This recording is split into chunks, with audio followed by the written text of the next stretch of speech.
Hi there guys, welcome back to Guy with Samuel, and in this quick tutorial, I will show you how to change or update a contact name in Gmail. It's a simple process that takes just a few steps, so let's get started.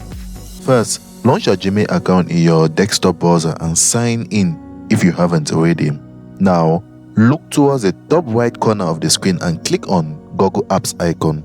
That's the small grid made up of dots. From the list of apps that appear, click on Contacts.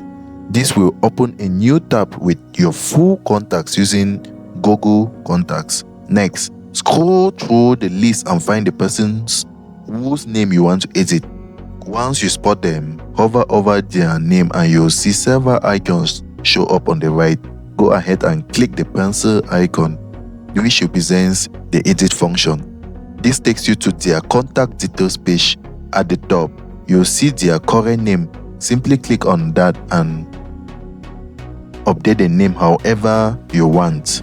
After adjusting the name, feel free to review or update the details like email or phone number to keep things organized.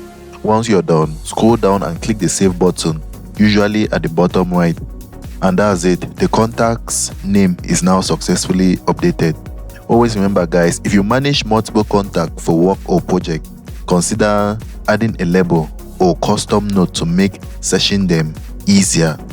If you found this guide helpful, don't forget to like and subscribe to Guide with Samuel for more helpful tutorials. Thanks for watching.